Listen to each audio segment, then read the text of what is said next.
Iniciei a gravação. É a apostila de língua portuguesa. Nós estamos ainda no assunto sobre advérbio. Terminamos hoje, amanhã no máximo, ok? Para iniciarmos, eu queria que vocês dessem uma olhadinha nestas palavrinhas sublinhadas aqui na questão 16. Página 28, questão 16. Abram aí e só me avisa o seguinte: tem algo antes da página 16 que deixamos passar, que alguém quer perguntar, alguma resposta de alguma questão? Deem uma olhadinha aí e se tiver me avisem. Me avisem. Tá? Mas por que eu pedi para a gente se atentar nessas palavrinhas? Eu venho repetindo com vocês toda semana a questão do advérbio ser subjetivo, ou seja, eu uso o advérbio para me colocar num texto. Aí tem dois pontos. Ao mesmo tempo em que eu uso o advérbio para me colocar, eu posso inserir a minha opinião em uma dissertação utilizando advérbios. Ao mesmo tempo, eu analiso o pensamento de uma outra pessoa por meio das palavras que ela utiliza, inclusive o advérbio, né? Na semana anterior que eu contei para vocês a história aqui do Nabomber, eu mostrei isso, o quanto uma palavra pode descrever você, né? O quanto uma frase que você utiliza ou uma informação que você deixa de colocar diz muito sobre você, tá? Diz muito sobre você. E o advérbio faz muito isso, por isso que é uma palavra que às vezes passa desapercebida, porque ela assim, ela indica uma circunstância, tempo, lugar, modo, beleza. Então as pessoas, por ser uma palavra de fácil classificação, é fácil classificar um advérbio. Primeiro, eu identifico o advérbio de maneira muito tranquila com aquela história de passar para o plural. Passei a frase para o plural. Aquela palavra não foi e ela ainda indica a circunstância. Advérbio, muito simples. Advérbio não sofre grandes variações. Outro ponto, a classificação tem a ver com sentido. Sim, advérbio de afirmação. Não, advérbio de negação. Aqui, advérbio de lugar. Hoje, advérbio de tempo. Muito simples. Só que esta simplicidade pode fazer com que a gente não dê ao advérbio uma importância e a gente não tenha com ele um cuidado dentro de um texto. E eu fico repetindo isso para vocês terem esse cuidado, terem essa percepção com o advérbio. Veja bem, olha essas palavrinhas sublinhadas aí. A questão 16, a resposta certa é a A, mas vejam só. Utilizá-las em histórias presumivelmente verdadeiras. Gente, tira o presumivelmente. Utilizá-las em história verdadeira. Repara que a frase tem sentido. O advérbio, já falei isso antes também, ele é um acessório. Eu posso retirá-lo da frase, né? Então, a frase mantém um sentido. Mas aquele presumivelmente, eu estou me colocando, eu não sei se isso é tão verdadeiro assim. Eu presumo que seja verdadeiro, mas pode não ser. Olha como uma palavrinha faz você se colocar. A letra B. Certamente me irão fazer falta. Tira o advérbio. Irão me fazer falta. Uma afirmação. Tá? Tudo isso irá me fazer falta. É um fato. Certamente tudo isso irá me fazer falta. Eu fico mais incisiva. Comece uma redação assim. Certamente a violência urbana precisa ser discutida, trabalhada, enfim. É o mesmo caso de começar a redação com de fato, que muita gente já pegou isso e já está fazendo. De fato, isso precisa ser discutido. De fato, isso precisa ser pensado. Certamente, isso precisa ser pensado. Eu já vou me colocando ali, eu já começo a minha redação sendo dissertativa. Tá? Olha a letra C. Afirmarei que sejam absolutamente exatas. Afirmarei que sejam exatas. Tiro o advérbio, a frase mantém o sentido, mas o absolutamente reforça. Tá? Letra D. Desenterrarmos pacientemente as condições que a determinaram. Tiro o advérbio. Desenterrarmos as condições que a determinaram. Tem sentido. Mas o pacientemente indica o modo como isso está sendo feito. Mais uma vez, o advérbio, além de indicar uma circunstância, ele expressa o posicionamento do autor. Então, isso, de tudo do advérbio é o que eu quero que fique mais claro entre vocês. Como vocês podem se aproveitar disso. Como vocês podem se aproveitar do advérbio para se inserir. Para que não aconteça aquela coisa de eu devolver o texto para você falando assim, seu texto está muito informativo. Que é bem comum, Tá? Seu texto está muito informativo. Então, você vai inserindo essas palavrinhas ao seu texto, viu? Então, dê importância aos advérbios, eles são bem interessantes. Vem um texto aí, a gente vai fazer a leitura aqui. Fica mais complicada a leitura aqui que oral, porque virtual, né? Texto do Veríssimo. Alguns autores, outra coisa que eu quero sempre falar com vocês. Eu estava até discutindo isso na terceira série agora há pouco, que a gente às vezes perde a oportunidade de discutir, de se aprofundar no tema por não ter muita informação sobre aquilo. Então é muito importante que a gente tenha sempre todo tipo de informação. Alguns autores são interessantes para a gente ler determinados assuntos. Por exemplo, os cronistas. A gente já trabalhou com crônica aqui, apesar de agora o nosso assunto em redação ser conto, trabalhamos crônica. Luiz Fernando Veríssimo é um cronista. Por que é interessante ler cronistas? Eles nos fazem enxergar a situação por um outro ponto de vista. Tá? O cronista, às vezes, nos faz as situações mais bobas, porque a gente tem mania de achar que para eu discutir um tema precisa ser algo super complexo e tal, algo pesado, um tema pesado, mas não. Muitas vezes os maiores problemas da sociedade estão no cotidiano, estão nas coisas que aparentemente a gente toma como sendo simples, né? Como sendo banal, entendeu? Então é importante que vocês leiam cronistas com essa visão. Como eles enxergaram determinada situação. Aí tudo, viu, gente? Olha o que é interessante para isso. Ler crônica, assistir filme, série, tudo isso. Pode citar no Enem? Pode citar. Pode citar filme, pode citar série, pode citar tudo isso, viu? Olha, questão 17 aí, a resposta. Letra C. Eu acho que eu havia passado para vocês isso, né? Vamos organizar nossas ideias aqui então. Preencham aí. Vamos precisar desse quadrinho futuramente. Vamos lá. Esse organize as ideias é sempre muito bom. Para isso mesmo, organizar, manter as coisas. Bom, qual o conceito? Advérbio é uma palavra invariável, significa o quê? Não passa do singular para o plural, masculino, feminino e não sofre esse tipo de variação. Quando falam palavras invariáveis, é disso que eu estou falando. Que outras palavras são invariáveis? Preposição, por exemplo. Você não passa uma preposição para o plural, tá?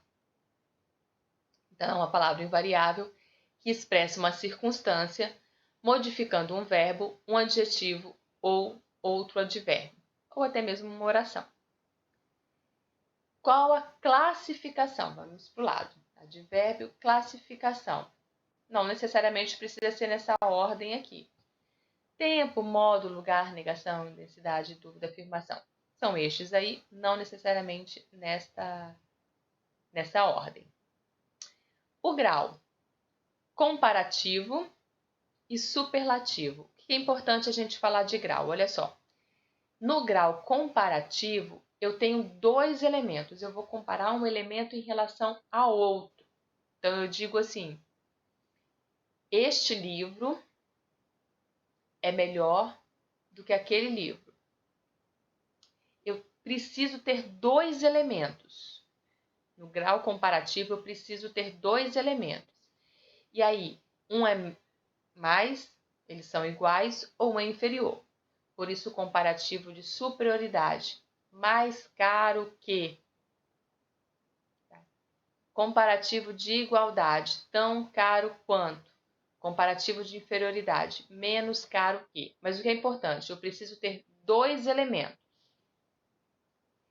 No superlativo, eu não tenho dois elementos, eu falo de um só. Ele é o melhor. Em relação ao todo, não é um elemento com outro. Muita gente confunde isso. Então, reforço essa parte. Para ser comparativo, eu preciso ter dois elementos. E comparo estes dois elementos. No superlativo, eu tenho um elemento em relação aos demais, mas eu tenho um elemento. O que é superlativo sintético? Sintetizar não é resumir, sintetizar um texto não é resumir um texto. Então, superlativo sintético eu resumi em uma palavra só: caríssimo, felicíssimo. Analítico, já tenho duas palavras: muito caro, muito feliz. Dúvida aí? Pontos importantes aqui. Alguns termos talvez não fiquem muito adequados numa linguagem formal. Por exemplo, o superlativo sintético, caríssimo, é uma coisa muito da fala. Então, talvez não é muito interessante você colocar em uma dissertação, tá bem? Uma questão de formalidade da linguagem. Outro ponto, advérbios no início da frase separados por vírgula. A gente vai ver isso quando vermos pontuação, mas já é bom ir adiantando isso, advérbios. Certamente, vírgula, isso aqui. Ok? Tô deixando o quadrinho mais tempo aí para vocês anotarem, viu? Copiem aí na apostila de vocês esse quadrinho. Mais tempo aí. Para isso, para dar tempo de copiar. Ok? Tudo tranquilo? Vou passar, me avisa alguém aí se eu não puder passar ainda. Se tiver alguém, calma. Estou calma. Tirou o peixe, pode passar. Passando, senão a Fernanda surta, Rita. Ela já me pediu calma, mas eu acho que é ela que precisa ficar calma. Aqui, ô Isa, uma coisa interessante é isso, né? Assim, por mais louco que. Já vou. Mais louco que seja essa coisa toda, tem umas coisas que vão fazer falta pra gente na sala de aula. Tipo, não vou poder tirar print do quadro, né? Na hora lá, vou ter que copiar, não vou poder tirar print. Eu pensei nisso outro dia, porque eu já chamei tanta gente de longe pra participar da aula, né? Vai estar com, sei lá. Você vê que, ó, veio a Deb lá de Petrolina conversar com vocês. Depois o Ed lá do Japão. Aí a Érica participou do Clube do Livro lá da Inglaterra. Isso na sala de aula vai fazer falta, né? Tem umas vantagens aqui. Nosso melhor amigo, sei lá, resolve tanta coisa, né? A nossa vida. Aí eu falei, gente, eu vou querer isso, eu vou querer trazer as pessoas para participarem da aula, igual eu tô trazendo agora, e não vai ser tão simples assim, né? Tão simples assim. Bom, vamos lá, hora de estudo. Na verdade, eu passei isso para vocês, coloquei ontem. Como assim? Galeria só isso? Não entendi isso.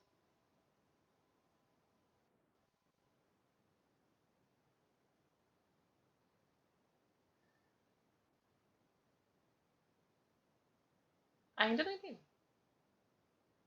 Tô lerda.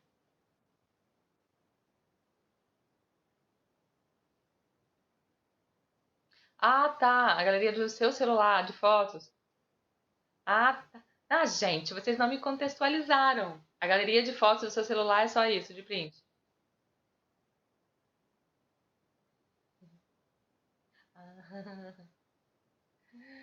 Ah, eu tenho muito print de coisa assim também. De texto, gente, de propaganda, de publicação de rede social.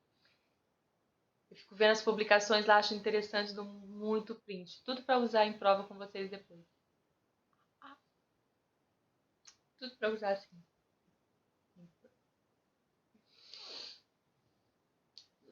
Meninos, olha aqui. Essa atividade do Hora de Estudo, ela mistura os assuntos de gramática com os assuntos de produção de texto. Produção de texto a gente está com conto, tá? Estamos com conto. Então, vamos aproveitar isso também. Mesmo que a gente não fique somente no conto, mas a gente pensa assim, conto é um texto narrativo, mas é um texto que tem uma liberdade poética. Tem uma liberdade poética. Qual é o texto narrativo em que, pelo menos teoricamente, não existe uma liberdade poética? Notícia. Notícia é um texto narrativo também. Tanto que os elementos da notícia, gente, são os mesmos elementos do conto. O que aconteceu, onde, com quem, como, são os mesmos elementos. Acontece que a notícia, ela tem obrigação com a realidade. O conto não tem. Isso é muito comum, inclusive, de alguns jornalistas se tornarem contistas ou cronistas, né? Começam trabalhando ali. Eu acho que eles ficam vendo tantas histórias reais que parecem ser tão absurdas, porque às vezes a gente vê umas notícias no jornal que a gente pensa, meu Deus, o roteiro mais louco de cinema não daria conta de uma coisa assim, né? Vemos direto coisas assim, mas enfim. Então acho que eles pensam, já que é assim, vou fazer um conto. Quero que fiquem sempre muito atentos a Mia Couto, o escritor. Por que eu quero que fiquem muito atentos?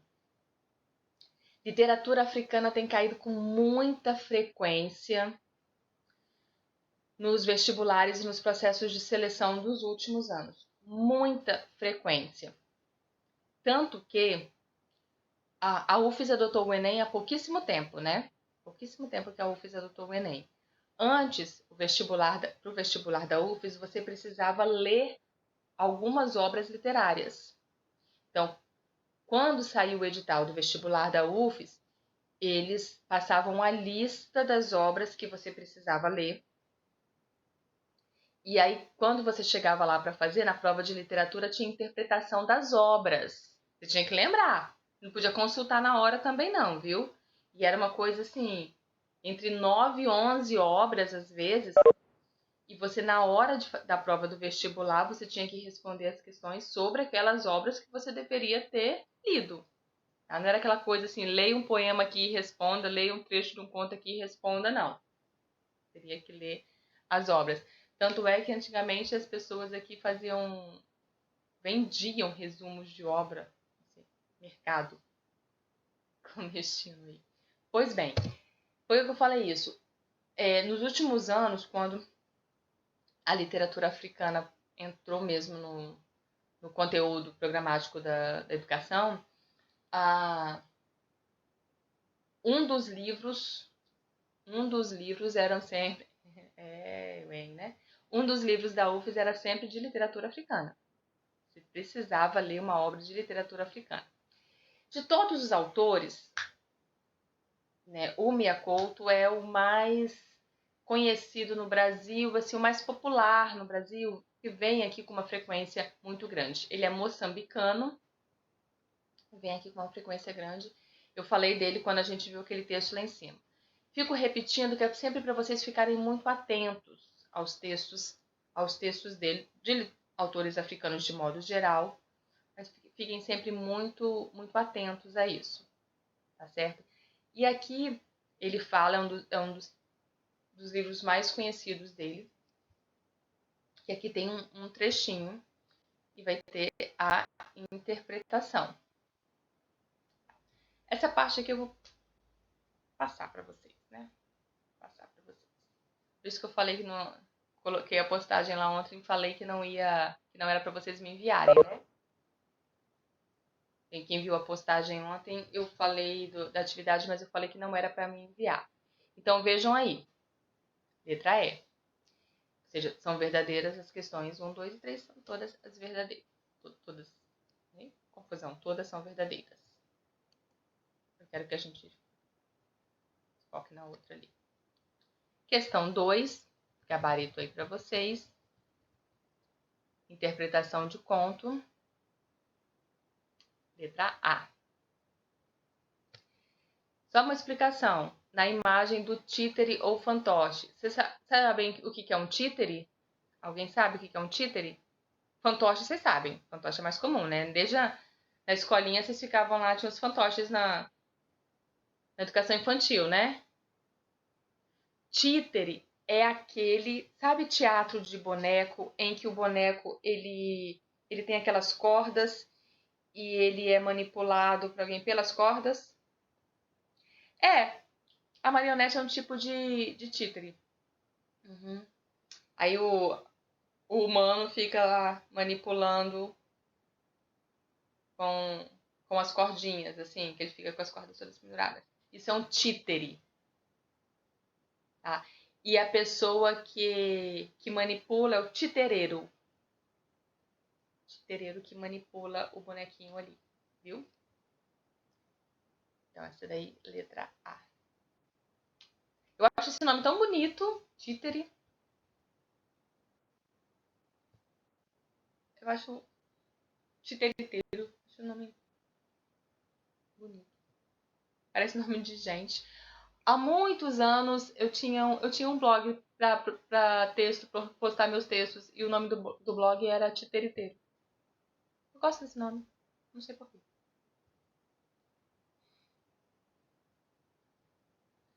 Questão Títere, vem cá. Deixa eu colocar o nome do filho, né? Títere, meu filho, venha cá. Mamãe tá chamando.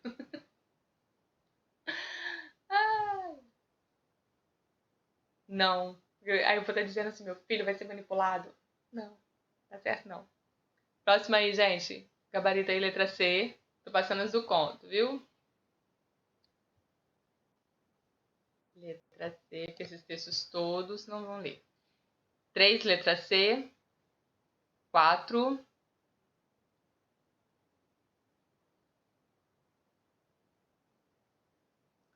Letra C. E agora vamos discutir. Questão FUVEST. 5, vamos discutir.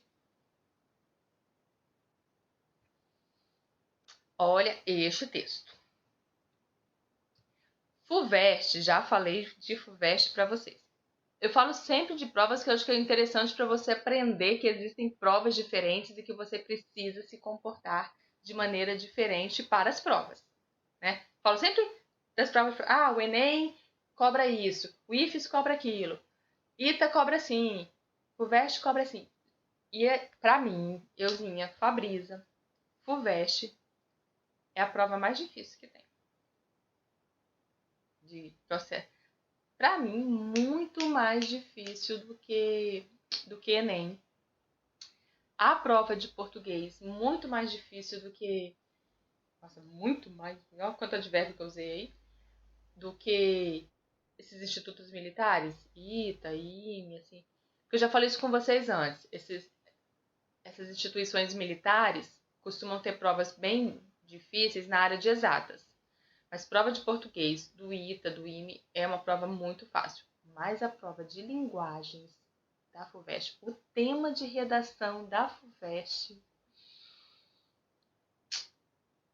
é pauleira. Lembra da camarotização que eu falei com vocês um dia? A camarotização da sociedade? Que foi o tema de redação. Isso. Foi FUVEST. A camarotização da sociedade. Ponto. Escreva sobre isso. Sem coletânea, porque não tem coletânea, não. Né? Não tem coletânea. Pois é. Mas imagina, Fernanda, você ali naquele estresse, naquele vestibular que já é tido como difícil, concorridíssimo, muita coisa para falar. Como é que você seleciona, né? Como é que não tem uma coletânea para te orientar, para selecionar? Então, é uma prova. Aí, o outro lado.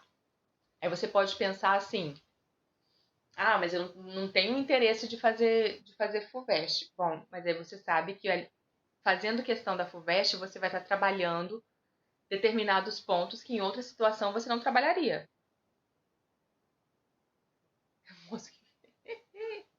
O moço que vigia fazer pra mim seria ótimo, né? Moço que vigia, faz a redação aqui pra mim. Então, tenham isso assim. Por exemplo, se você vai fazer uma questão do ITA, você vai trabalhar gramático, seu ponto de vista gramatical. Se você vai trabalhar FUVEST, você vai trabalhar interpretação de texto. Todo mundo que tem muita dificuldade para interpretar texto, fazer questões FUVEST é uma ótima estratégia para desenvolver isso. Tá? Ótima estratégia. Esta questão aqui, gente, olha isso, né? A folhinha, os raminhos aí da folhinha, e aí tem escrito mapeamento logístico da Amazônia. O caminho para uma indústria mais competitiva passa por aqui. Mapeamento logístico da Amazônia. O caminho para uma indústria mais competitiva passa por aqui. Bom, o que ele quer com isso? Letra A. Qual é a relação de sentido existente entre a imagem de uma folha de árvore e as expressões mapeamento linguístico e caminho empregadas no texto que compõe o anúncio acima produzido? A folha veio como mapa, né? E a gente sabe assim, a floresta, a Amazônia, os rios todos. Então ela representa como se a gente estivesse olhando de cima. Olhando a Amazônia de cima e vendo toda a questão da mata, dos rios, um mapa mesmo, um mapeamento. Só que aí vem o mapeamento logístico. Não necessariamente, Fernanda, porque o que é logístico? A logística é o quê? A melhor maneira de se resolver algo. Então, eu vou fazer um mapeamento logístico para uma empresa competitiva. Eu vou analisar os melhores caminhos e eu vou fornecer para a sua empresa os melhores caminhos para a sua empresa se tornar competitiva. A minha empresa faz isso para a sua empresa. Entendendo? Ele é um anúncio publicitário. Então, ele está vendendo um produto. Um anúncio publicitário está anunciando um produto. Um produto para outra empresa, porque ele fala o seguinte: o caminho para uma indústria mais competitiva passa por aqui, passa pelo meu produto. O meu produto vai fazer o seu produto ser mais competitivo. E repare, inclusive, que é um anúncio, olha onde ele foi publicado, revista Valor, né? De caráter econômico, não é uma revista para todo tipo da população, não é. É uma revista específica, tá certo? Para empresários, administradores econômicos e tal. Então, ele quer dizer isso, que ele vai... Mapeamento logístico é quais os melhores caminhos. Ele vai mostrar os melhores caminhos para se conseguir uma empresa mais competitiva. Olha, mas quanta coisa, né? Eu, particularmente, acho que propagandas desse tipo correm muito risco. Porque, assim, corre muito risco da pessoa não compreender. E aí a propaganda não funcionar da maneira que deveria funcionar. Eu acho um risco grande, um risco grande de fazer isso. Fazer isso, né? Pois bem, a letra B. A que se refere o advérbio aqui presente no texto do anúncio? Quem é o aqui?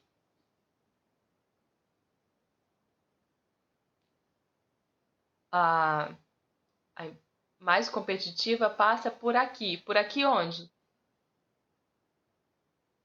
Aqui é um advérbio de lugar. Que lugar é esse? A empresa que está anunciando. A empresa que está fornecendo o serviço. Exatamente. A empresa que está fornecendo o serviço. Então, veja que o advérbio ele está localizando no espaço. Localizando no espaço. E viram isso, né? Questão discursiva. A FUVEST tem questão discursiva. Normalmente por área, né? O que acontecia no vestibular da UFES também. Você fazia uma primeira etapa com questões objetivas. E aí, se você passasse na primeira etapa objetiva, você ia para a segunda etapa, que eram as questões discursivas e redação. Redação era para todo mundo e questão discursiva era dependendo do seu curso. Por exemplo, as minhas discursivas, eu fiz letras, as minhas discursivas foram História e Geografia, além de português. Então, a discursiva é de acordo com o curso que você vai fazer. Mas aí, português e redação entra para todo mundo, né? Não tem como fugir. Não tem como fugir disso, não. Questão 6, Enem. O sedutor médio. Vamos juntar nossas rendas e expectativas de vida, querida. O que me dizes? Ter 2, 3 filhos e ser meio felizes. Meio feliz. Poema de Luiz Fernando Veríssimo. No poema O Sedutor Médio é possível reconhecer a presença de posições críticas. Olha que interessante isso para pessoas que precisam ser críticos em redação. Olha o que ele fala. Em um poema, a gente consegue reconhecer a presença de posições críticas. O que é fazer uma crítica? É falar mal? Não, é fazer uma análise, que pode ser elogiosa ou não, é fazer uma análise. O que ele está mostrando aquilo ali? A crítica que está sendo analisada ali é a questão do ser meio felizes, que contradiz aquela história de foram felizes para sempre. Então, você junta as expectativas de vida. Expectativas de vida. Ter renda, casar, ter filho. Vamos fazer isso. Vamos resolver essas expectativas de vida. Expectativa. E vamos ser meio felizes? Ou seja, no posicionamento dele, ter isso, cobrir essas expectativas não é o suficiente para ser totalmente feliz. Então, a letra B, na mensagem vinculada pelo poema, em que os valores da sociedade estão ironizados, os valores da sociedade, né? A sociedade quer que você nasça, cresça, case, se reproduz, morra, né? Aquela ordenzinha. Eles são ironizados, o que é acentuado pelo uso do adjetivo médio no título e do advérbio meio no verso final. Repara que se a gente tira ali o meio, ter 2, 3 filhos e ser felizes. Vocês concordam que muda completamente a visão do poema? Ter 2, 3 filhos e ser felizes é uma coisa. Ter 2, 3 filhos e ser meio felizes é outra coisa. Olha como este advérbio colocado aí altera completamente a informação, como que ele apresenta uma crítica. Uma crítica não é uma frase, é uma crítica a um comportamento da sociedade que espera. Tadinho, não casou. Tadinho, não teve filho. A sociedade espera que seja o contrário. Tá? E aí, uma palavra questiona tudo isso. Nossa, eu vou ficar repetindo isso muito com vocês. Eu quero que vocês dominem a arte de usar e de ler um advérbio, de perceber o quanto ele modifica a informação somente por um advérbio, tá? e o quanto você pode usá-lo a seu favor.